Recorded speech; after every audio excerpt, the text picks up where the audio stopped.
Are we waiting for anyone? Anyone in particular? I just figured we normally had the initial 5 minutes of casual chatter before jumping Ooh. into agenda items. How's everyone's casual chatter doing? Good, I hope. I hope so. Good. We haven't been doing too much of the casual chatter today. It's just been kind of a little. It's all business. Yeah.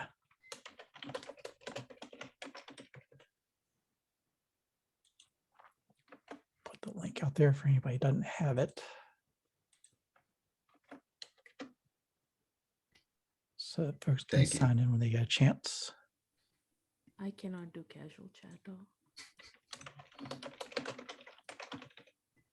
Nisha, I think I glanced over and saw that you were talking, but it was really faint. How about now? Better? Kind of quiet, but I can make it out.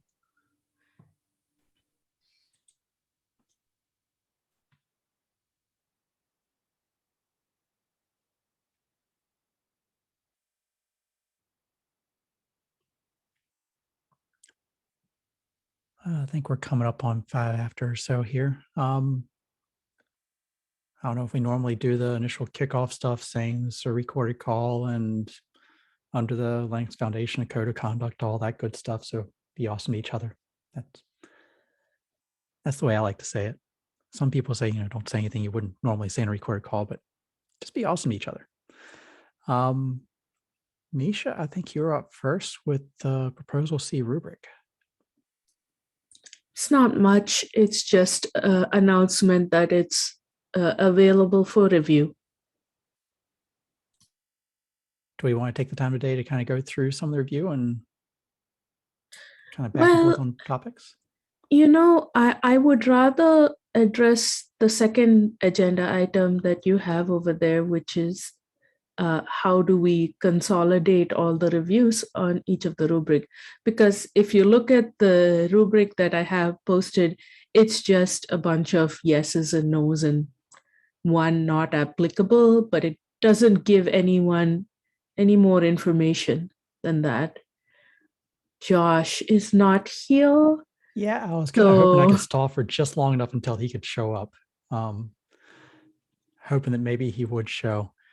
The main thing that I took out of the last discussion on this one was that Josh and I kind of had different points of view of where we were coming from, where he was looking to make the proposals just a simple proposal, nothing else in there, and then have the rubric discussion as maybe a separate file per proposal, and then we could put each of those. And I was coming at it saying, to me, it feels like it's nicer to have everything as a single document that anybody that coming into this that doesn't know anything about any of this stuff and just look at a proposal and see all the way through.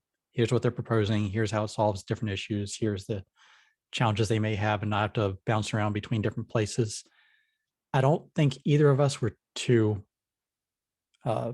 entrenched in our view. It was just kind of our personal opinion. And so my goal is just to make progress on this rather than saying I want things my way. And so I just want to see from other people in the community, is there a direction you want to see? Because if folks say, let's make a different file, awesome. I'm not upset. Let's make some progress. Let's get this thing happening. Let's do some cool stuff together.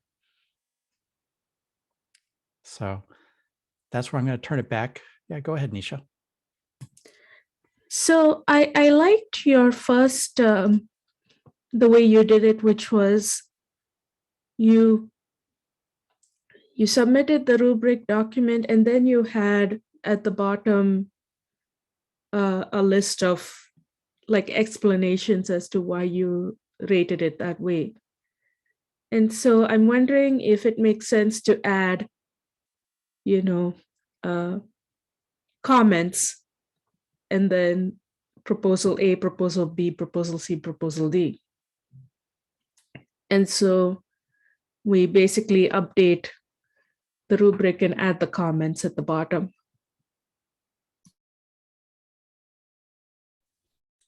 I'm not ignoring you. I'm pulling up my proposal so we can all look at it, be on the same page together. So let me just get this put together and move my windows around because as soon as I start sharing, everything has to go to different places.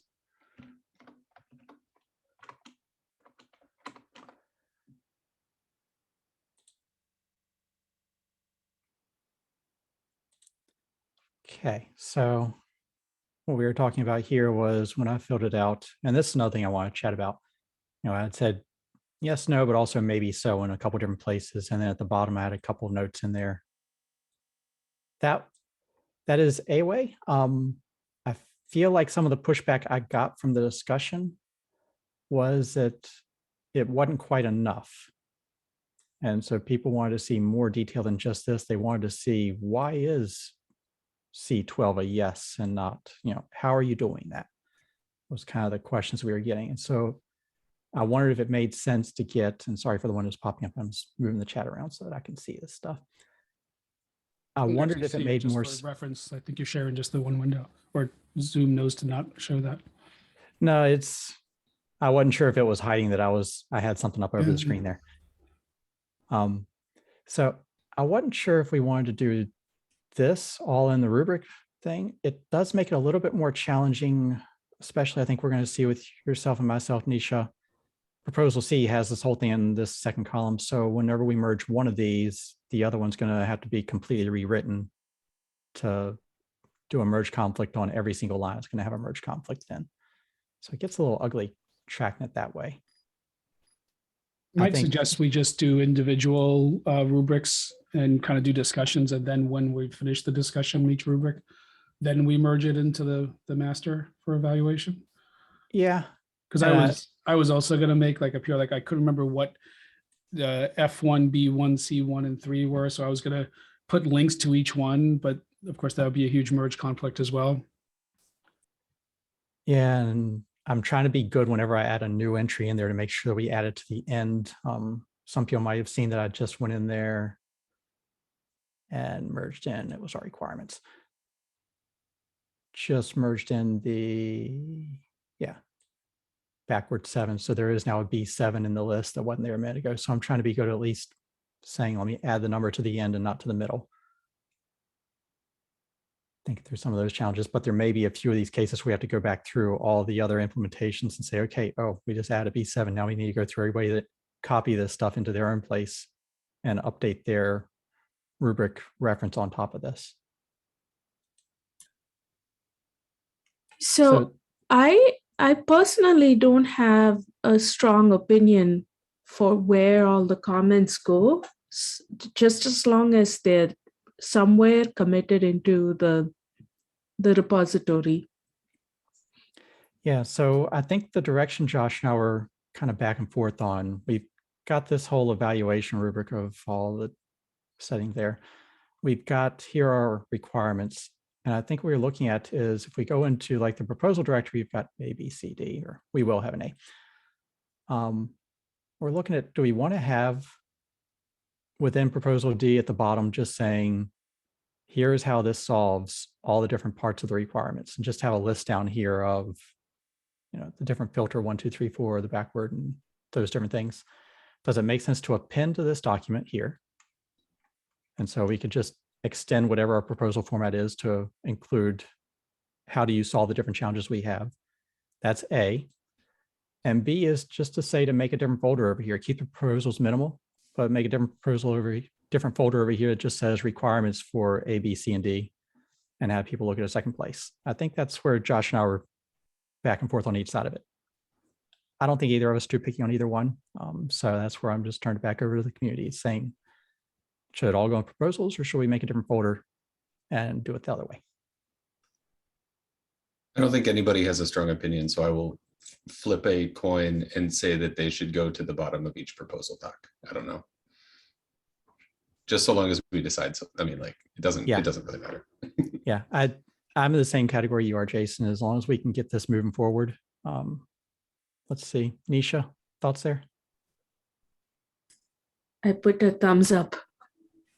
Perfect. I wasn't Works sure if for that was me. a thumbs up for one idea over the other or just pick something and let's go. Oh yeah, no, just append all the Y's in the comments to the bottom of the proposals. Okay. Last chance for other thoughts in the process there. Fewer files, Steve. Fewer files for each proposal would be helpful.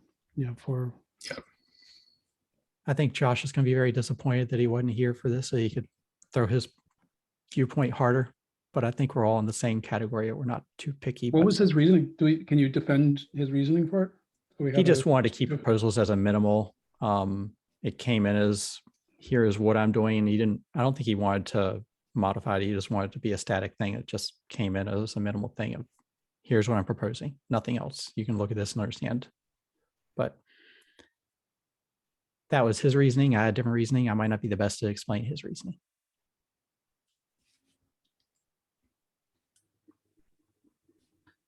me Was a this second. discussed in the last meeting that I couldn't make?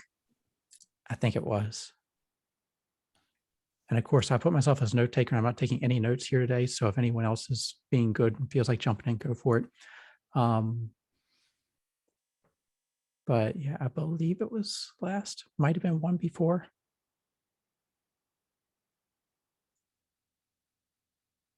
I'm looking through our different notes here and I'm not seeing where it was, but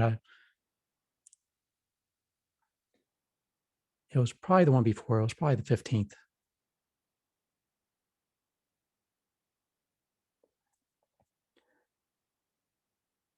Okay, everyone that wanted to get an opinion in feels like you've gotten your opinion in.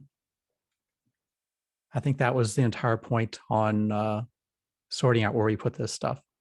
So as long as we're going to put it here, we might want to update the template. And so I can put a little pull request onto that one, just kind of add a section down below of here's how we solve each of the requirements.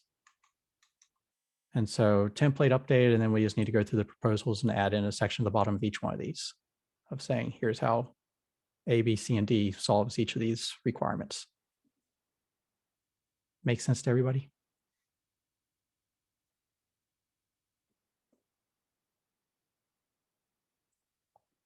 Cool. And then the thought process I had is, since we put them in the proposal, we'll finish that up, get all the back and forth question and answers solved within the proposal section itself. And then once we have the yes, no, maybes, just copy that one bit from each of these proposals into the rubric at the end, which just references saying, if you want to know why we said yes, go look at this section of this proposal. Raise the discussion of client versus server differentiation. Because I was reviewing a couple of them and I saw that, there was a Boolean of yes with, to your point, no details. And then there was even, I think, filtering 6 was it didn't read that as even a question, but we'll come back to that one for a second. But I saw a bunch of these. I think there is a difference whether it can be done server side and client, because on client, you can download the entire registry. At a certain point, you say that's not practical. As we've been going through having lots of scan results associated with an artifact, with an image, we've started to think more around the quantity of things that get returned. So and if you have to round trip because the details are not in a descriptor, they're in the manifest. So now if you could return, I think we're all focusing on returning a list of descriptors in the refers API as an example. And there's not enough in there to actually do any filtering. So now you have to pull the entire manifest down. So I think those are good things to clarify. Yes, this one does solve it with client-side filtering. Okay, then how? Because it's not as simple as the client parses. It's like, oh, the client actually has to go back and pull a lot more data to even do its filtering, depending on the proposal. So Yeah, the last part was, should the user scenario, which is kind of a weird because it's a detail of the implementation, should it clarify, or maybe the answer should it clarify not just yes, no, but client and server. Yeah, that was where in some of the stuff that I'd put, at least for proposal D, I think I was being specific to say that it was possible, but it was going to require the client to pull back each of those artifacts and filter the client side. And so it was not optimal. And I wouldn't want to say yes unless we have something that's going to scale.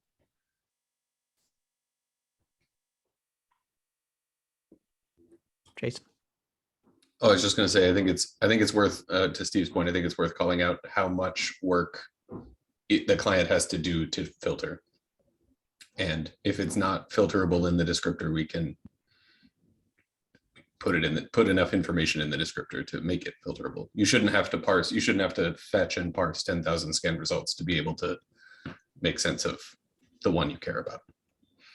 I also don't think any of the proposals are requiring that, but I don't know. Well, the ones where it comes up interesting is when you're trying to filter on a specific one. For instance, out of all the signatures, I want one particular type, or out of the list of references, how do I make sure I get the newest? Right? There's a couple of details in there that either you need to list them all, and depending on what information gets returned, you might have to go another request deeper. And then on the ordering is an interesting one, because we went through this a bit. In the promotion scenarios, the registry doesn't know when it was initially created. It just knows when it was sent to it. So a scan date is an interesting question, especially if you're trying to do it in a generic way. Like, yeah, how Aqua does scans might have a different schema than how Qualys or Twistlock, whatever Twistlock is named today. Yeah, I mean, I think filtering by type should definitely be handled by the descriptor having a type, or the descriptor having an annotation describing whether it's scan product A or scan product B. Same for newest. If newest is a thing that matters, or the date of the thing is a thing that matters, then that should be in an annotation. You can scan that. But I think to Steve's point here, when we're looking at the backward compatible solution that I proposed a while back, the tag that we have there has a type on it, but when you do a tag ls, that's all you know, and you have to pull down at least the manifest for the artifact to get any of the other annotations on there. Yeah, there's actually, there will be a few different types of the client having to pull something. Like the client will have to pull this to get the manifest to tell whether it's a SPDX SBOM or a Cyclone DX SBOM or a JSON's SBOM or whatever. But it doesn't have to fetch the whole SBOM object, which is presumably much bigger than the manifest, to be able to parse to tell whether it's what type of SBOM it is or whatever. Yeah, but when you're getting into something like attestations or scan results, you might have hundreds of these, depending on how long they've been sitting out on the registry. Right. I guess my point was, you may end up in a situation where filtering requires you to pull hundreds of manifests. Manifest being, about a K of text, easily parsable by JSON, and not, potentially kilobytes, megabytes of scan results that you have to parse through or fetch first and parse through or whatever. I don't think any of the proposals require fully fetching the entire SBOM to be able to tell whether it's type A or type B SBOM. No, but I think where Steve was going was that the ideal here would be if you could ask the registry itself to tell me, of all of these manifests, which one of these 100 manifests do I want to pull, so that you're not doing lots of round trips. Absolutely. And I'm just, obviously there's nothing changes to the registry. What can be done? Obviously a registry didn't know about this, can't magically change time and implement filtering. So some of the proposals will require client. I think it's just calling out which ones are client versus which ones are server, and how it's achieved will help us sort through a bunch of Booleans that just become a lot of noise to try to read through.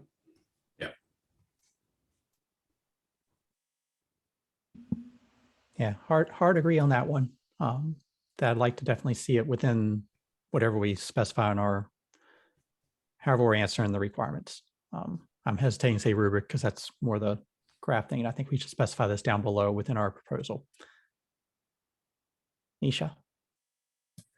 I'm beginning to feel like a requirement seems to be efficiency, or like equal sharing of server side or client side thing, or is that not something that we're considering? We seem to be moving that way, saying like, yes, okay, theoretically it can happen, we can do this, but we can't really say whether it's scalable or not.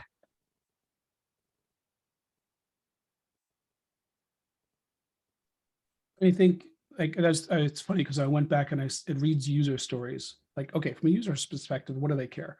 Like, well, if the user is waiting forever, because it does take a long time, that's a a good way of saying a user story.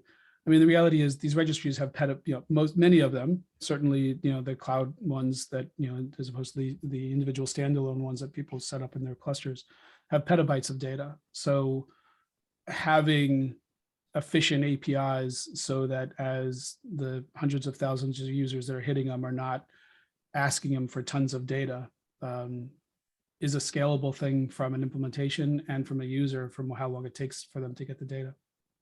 And honestly, an egress, because clouds charge egress, network egress. So for all of us working at home, it does add up. Let's not dismiss the adding up of network egress.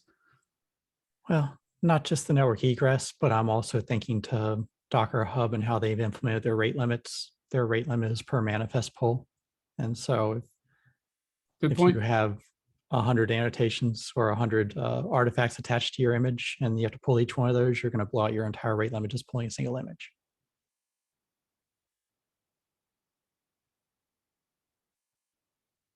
I'll tie that back. Docker implemented something because there is a high cost associated with it. Like, I wouldn't make it a fault of Docker. Docker is dealing with the fact there's high volumes associated with it.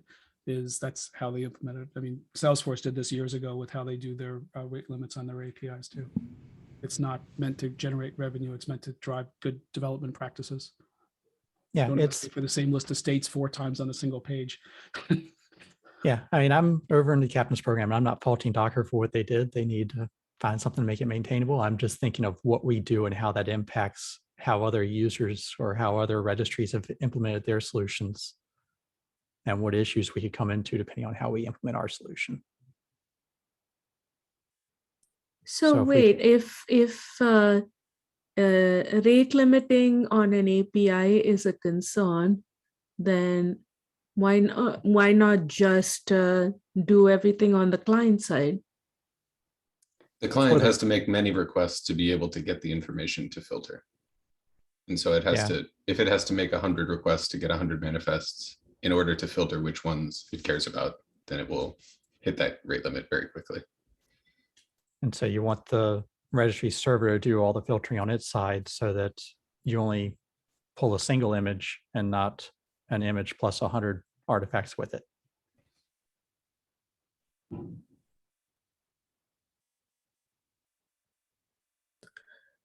So are we biasing toward server-side processing rather than client-side processing? I think in general, where possible. So proposal D, no changes, is necessarily making no changes to the API. And so the registry can't make, I think Steve made this point, the registry didn't know that it might eventually need filtering, so it won't be able to filter. But on the other ones, I think we should try to bias towards at least describing how filtering should be implemented if you are interested in implementing filtering as a registry. The logic kind of goes, if you're going to make, like, if there's 0 changes, that's 0. 0 is finite. If you're going to ask a registry to make changes, let's make the changes be healthy for the registry, healthy for the user, healthy for the everybody. Like, once you're past 0, there's a lot more doors open. And there's lots of details around some good designs versus bad designs in that conversation, but there's a difference between 0 and N, that's all.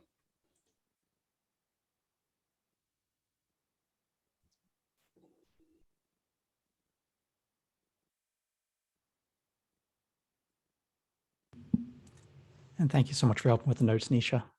Huge help there. So we got the decision that we want to add to the end of these proposals here. Nisha, would you like to go through and dig into proposal C? Otherwise, I'm just trying to think of like best use of our time here. The other thought I have is thinking through logically how some of these things could be collected together as a set instead of saying we're just going to do just one proposal, how these things can be merged into some kind of hierarchical rollout plan. Yeah, but before I do that, I'm wondering whether one of the requirements we should add is some consideration for the rate limits that registry that registry operators want to put? I think rate limiting is related to GC in terms of it's not really specified by OCI at all. We can make informed decisions based on what real world registries do today, as far as, I mean, the same with garbage collection and rate limiting, but we shouldn't assume or require or even should rate limiting in any case. It's sort of like, I mean, we should design the solution so that it doesn't make rate limiting worse or hit existing rate limiting semantics quicker than necessary. But I'm worried about overfitting for existing rate limiting algorithms and ignoring, potential future ones or registries that don't rate limit because they have a different, usage pattern. Yeah, rate limiting is a tool. Just you have to think about it. Rate limiting isn't the problem. Rate limiting is a tool to make requests more efficient. This is how I was using the Salesforce example. Like Salesforce, like they make limits on their API requests, and you can buy more if you really need them, but that's not their intent. Their intent is, please write good code. Don't ask me the same question 1,000 times over. Please implement APIs that are efficient so the clouds can operate and we can watch our YouTube videos instead. there is a requirement at the bottom about, if you scroll down, there's a registry operator. I want to provide users with retention policies. There's also one about, there's another bunch of registry operator thingies. So,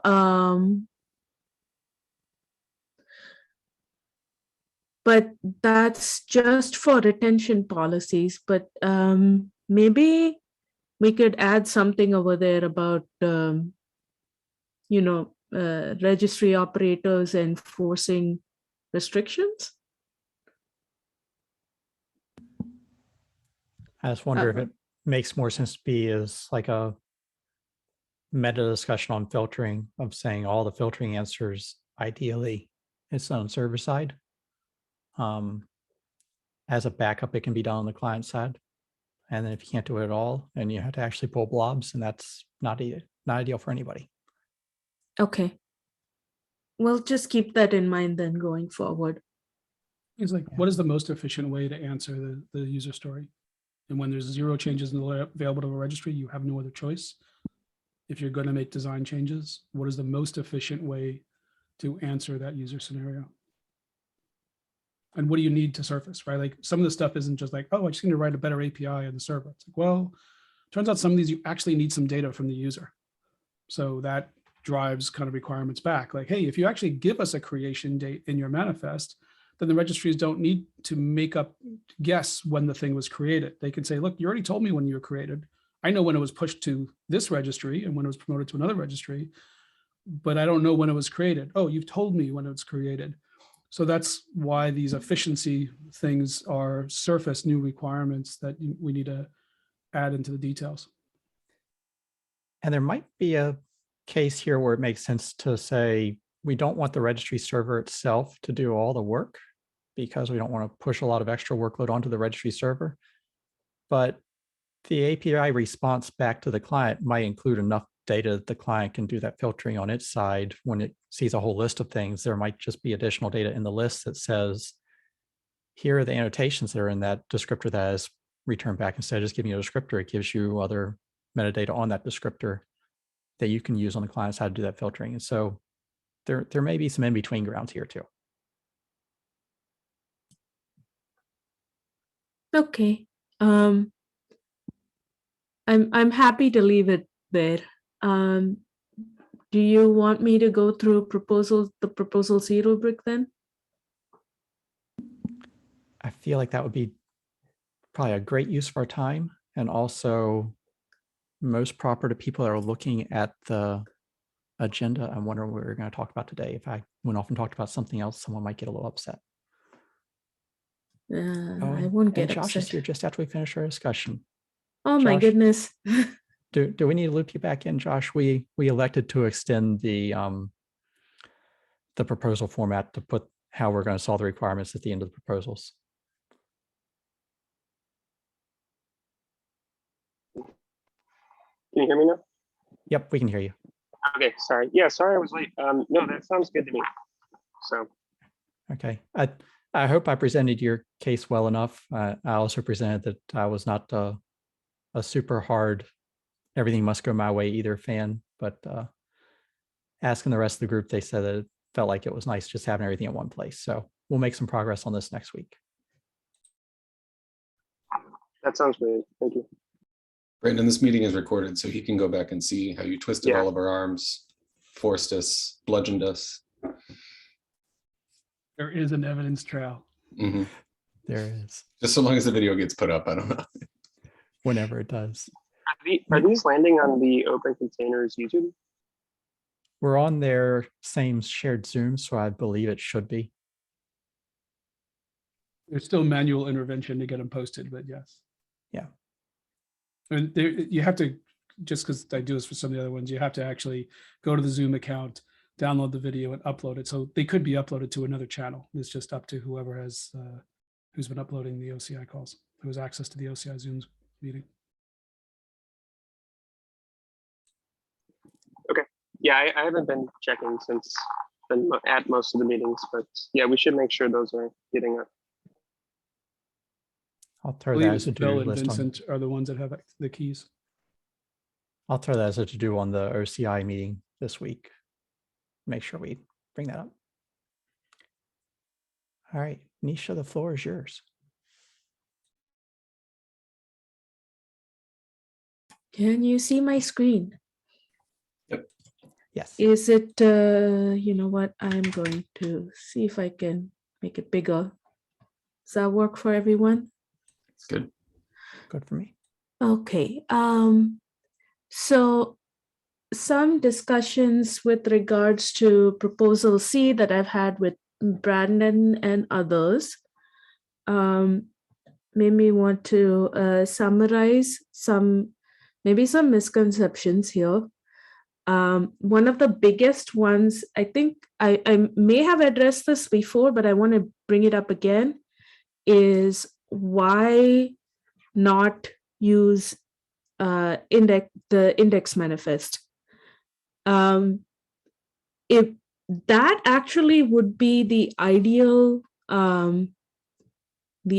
solution for me, but the reason I introduced another manifest is to not break runtimes which expect the index manifest to only have image manifests. So if the index, I am not sure if the index manifest has something that is not an image manifest, how those runtimes would deal with that. So it is a backwards compatibility consideration. And I wonder what y'all think about that. I think it's worth experimenting at least with it with, I don't know, a couple common runtimes to see if they fail. I'm not sure if it's specified, if it, you know, I don't know basically in which spec it would be if it was specified, but I think we should, I don't know either, right? I don't think any of us know off the top of our head. So we should experiment and test before assuming that it does or doesn't work that way. Is this the blobs in the manifest collection? It's the index manifest, and they have a list of manifests. But I don't know, I mean, those could be just descriptors to blobs. Those could be just blobs. Brandon has his hand up. Yeah, I was gonna say I've got a open PR over to ping on OCI later on this week, just to clarify if we extend the manifest description with another field, what it means with our extensibility clause, the registry should ignore it. What does ignore mean, kind of thing. And so hopefully that shouldn't break things. You know, there might be discussions later on this week that say, you know, we want to revisit that a little bit. The other part I wanted to get into on this is just try to make sure we get some differentiation between D and C, because one of the proposals in D was to use index and have it point to all the different artifacts in there as well. And that works good as the originator. It doesn't work well when you want to extend something else. And so having details in here about using references, I think that was some good value you're proposing in here. So the other, I mean, like I said, it looks just like the index manifest, except it adds a description part, which is where you put all the information you would like the client to know about the artifact. And then there is the reference part, which points to, which is I guess, a description of what the relationship is. That's the second bit over here that I would, that I want clarity over. So I wasn't meaning the reference to be an inverse pointer for garbage collection. It was mostly informational that you can base filtering on. But I mean, the same thing can be done with the annotation, like in proposal D. Anyone have thoughts on that, Brandon? If it's not the reverse pointer for garbage collection, the thing we have to keep track of is that you do need to make sure that each one of these things that we're pushing up there is tagged. And so that loses some of the value I think you were bringing to the table. So not necessarily, because the third thing that I've added over here is that an index manifest or the known manifest can point to another known manifest. So you can, like, if index had the same ability, then that reference can, the reference annotation can point to another index manifest, which I think proposal D allows. It allows, but it's not a huge fan of, just knowing that that could break some runtimes. I can imagine a lot of runtimes getting broken from that. Yeah. Steve, you've had your hand up for a while. I don't think Nisha could see it. I'm sorry. Steve, go ahead. No, this is a good conversation. I was going to go back to the index conversation around manifests versus blobs.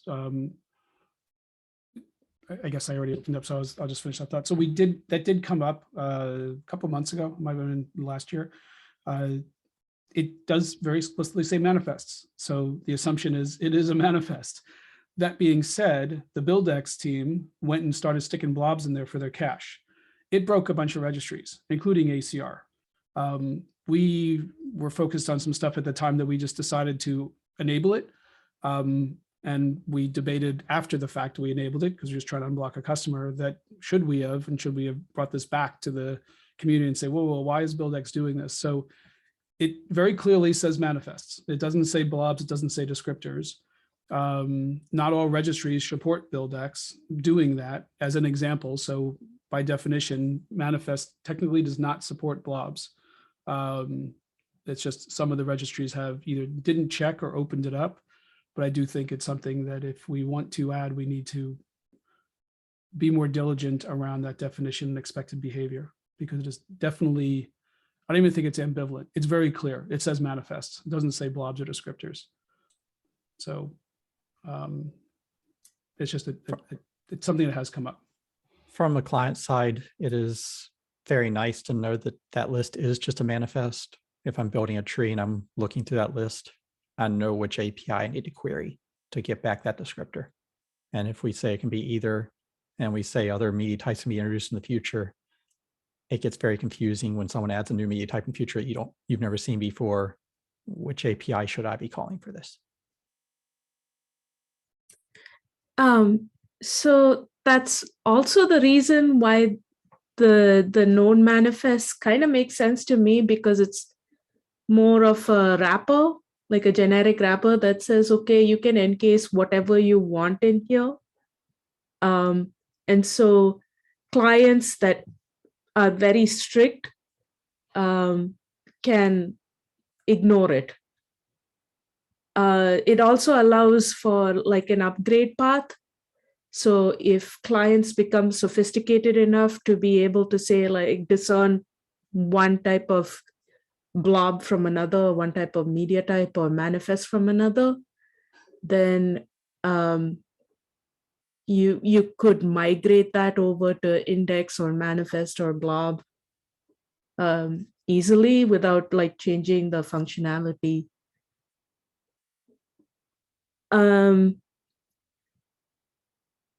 Right, so the last thing I want to point to is this possibility of making long chains, and that could hinder performance. One of the benefits of being able to have a node manifest point to another node manifest is that you are able to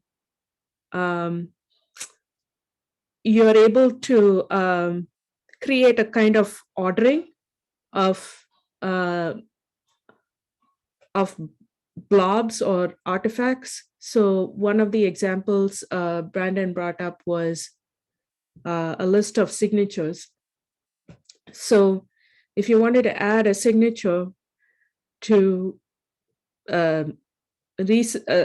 already available signature saying like this is the newest signature, you can just push a node manifest to the same tag and have it reference the older node manifest digest. So you have the ability to say like, okay, the first node manifest, that's the latest. The second node manifest is the second latest. Third node manifest is the third latest.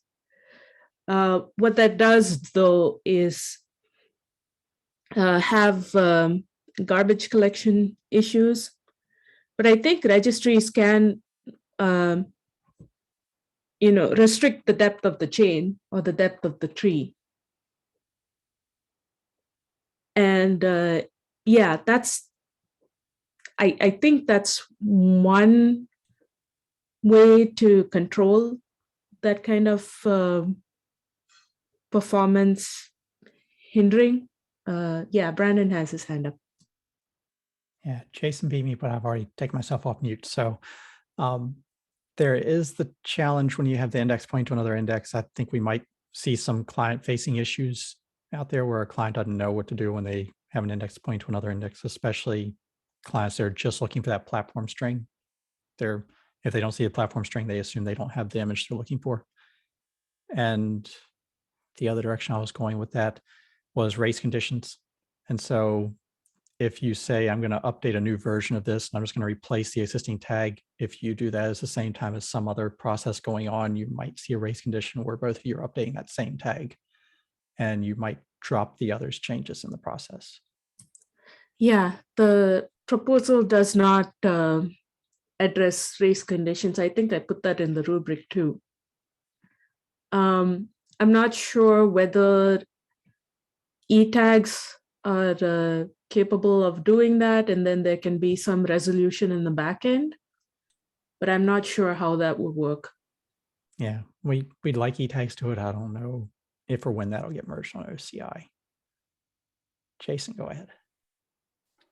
I was going to mention, Nisha, you mentioned that the registry could impose a limit on the depth of this chain.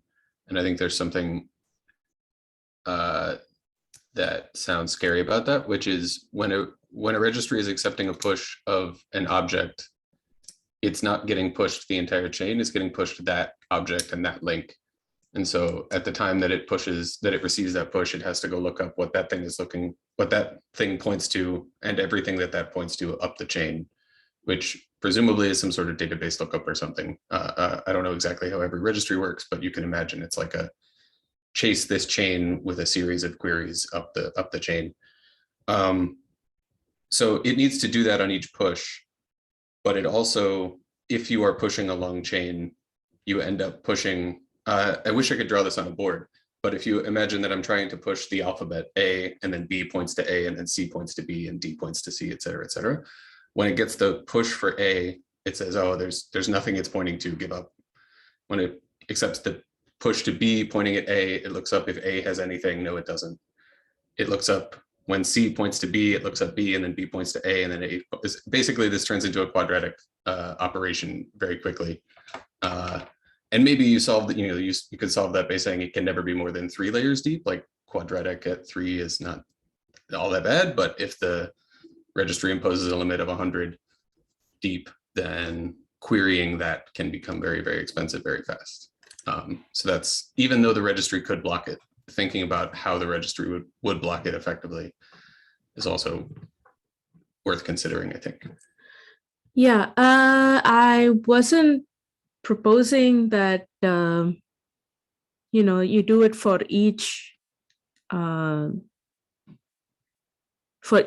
push, but it is something that can be collected at the back end. So I guess I'm not sure how it would do it, except to do it at each push. It could do it offline, presumably, and like have some lag where it says like, we checked 5 minutes ago and you were within the bounds, so you're allowed to add another layer, but that has different scaling, different problems. But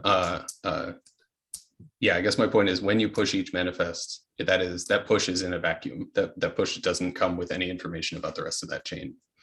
Yeah, no, your point is taken. Brandon? I think you really do want to do it at the push time, because if you validate after the fact, you're going to tell the client that everything is fine. And then 5 minutes later, no, sorry, that was an invalid push. We're deleting what we told you we accepted. And that's not a good scenario for registries to be in. So we want to know on the push that it was accepted by the registry and that it's not going to get rejected 5 minutes later. I would question if it might be easier just to flatten that index automatically on the client side. And so if you're going to append to an index, you should grab the child of that index as well and just pull everything up into a depth of 1 tree into your index list that you create. And so you would never have more than 1 depth of items to pull. That would work. But in that case, I'm wondering, how one would know what the latest signature is. But I guess you could say like, the first one is the latest one. Yeah, whatever's at the top of your index would be the most recent thing you want to grab, unless there's something you want to pull from later on that list. But in that case, there isn't any, that's basically proposal D, which is just 1 layer, 1 layer down. You don't have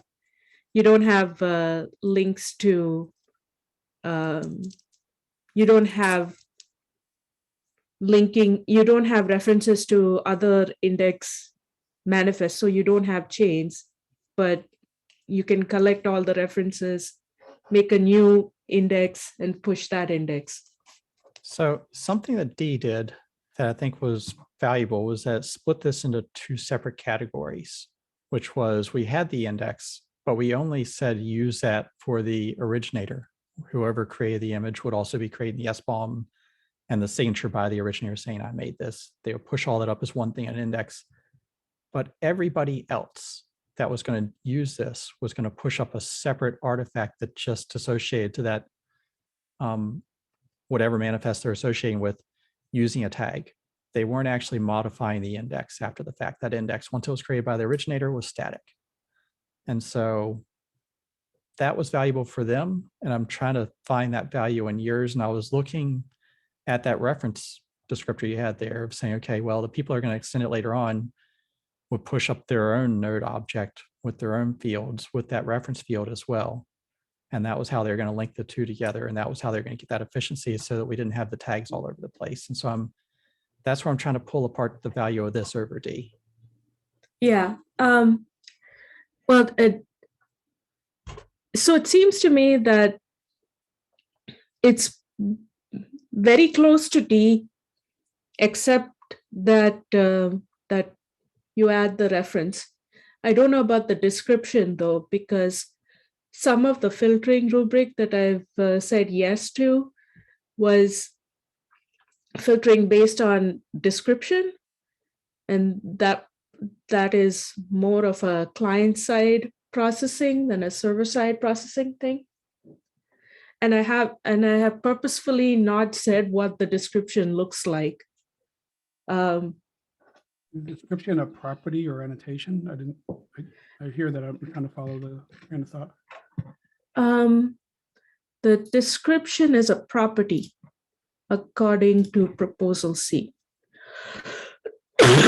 Sorry. In docs, where are the proposals? There's proposal C. So description is, yeah, just a property.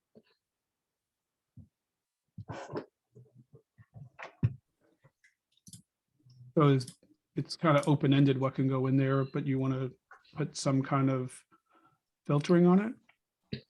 Yeah, it's open-ended because it's basically intended to stick whatever information about the artifact an artifact provider wants to put in there.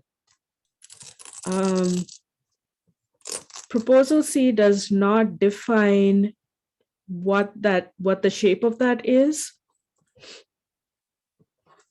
simply because I don't know, the list of artifact types that could possibly go in there is vast. And I know that proposal A probably says you can look at artifact type in IANA, but I mean, I'm having these discussions in like SPDX 3.0, and we've like gone round and round and round on artifact types, and it's complicated. Brandon? So I guess where you're going with that is description, since it's put in there by I'm assuming we're going to have the artifact creator here. So assume it's the SBOM creator that makes the description. They should have a good idea of what clients are going to want to see in there to do the filtering by the client. And so they're going to put in this field something that they think the client will find useful in the future, which might be, this is the SBOM I created. This is the type of SBOM that I put in there. This is if this is a scan result, this is the date that the scan was run so that it can look at all those. It's kind of from the artifact producer field, they should be putting stuff in there that they think the people are going to want to filter on in the future. And as long as they're on the same page, we're good. Yeah. It does depend upon like the mutual understanding of what is expected between the artifact producer and the artifact consumer.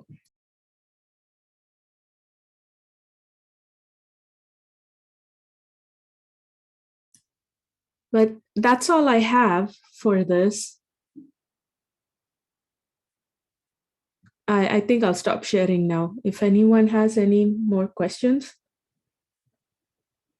I'm sure I still have questions. It's going to take some more reading through and thinking of different cases here, because what I really want to pull out is the value of how this is better than just putting tags on things. And so I want to try to pull out some value from that reference field that you had there. That's not just, here's a pointer over there, but it doesn't affect garbage collection. And so you still have to tag things. I'm looking for something more, just so that we can say this is better than the backward compatible solution, because I think there is potential value there.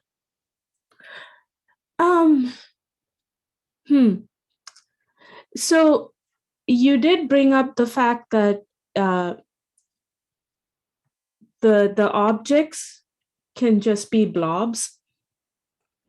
And that allows for the reference to be operationalized. Yeah, if everything in the list is a blob, then from whatever, from the node object. And so instead of being an index, it's a image, an extension on the image or a replacement for the image manifest. If you go that direction, then you do have that ability from the reference field to do that link over there. Yeah, and I think that's okay. But it seems to me that in order to figure that out, we need to experiment with index to see if, it can't already do that.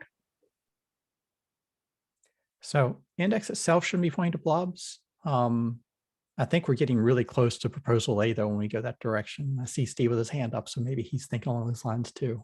Steve, go ahead. Oh, no, what I was Yeah, just go gonna say ahead. is the difference between proposal C and D is that you're starting to make changes to the registry.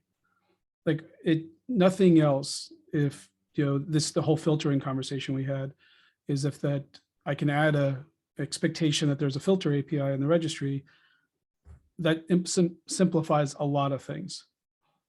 Right. So now I can start doing server-side filtering. I can start making sense of some of the annotations or the media types, or not so much media types. The way we do Aura's artifact, so we do OCI artifacts is we use the manifest config.media type.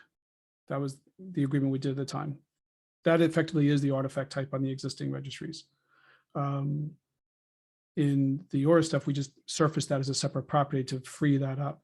So you can start doing some of those filtering. That's the major difference I've seen between C and D. The question around blobs and descriptors and so forth, that's a whole another conversation we should probably open up for next week. Yeah, speaking of next week, I want to jump in and say we only have about 30 seconds left. So Nisha, you get the final word. Thank you for explaining everything to me. All right, I'll stop sharing. Awesome. Thanks for going through that, Nisha. And I'm sure we'll have a lot more back and forth on that one. So with that, until next week, we'll get some more stuff for the rubrics put together. I'll get some PRs out there and see everyone then. Thanks a lot. Bye.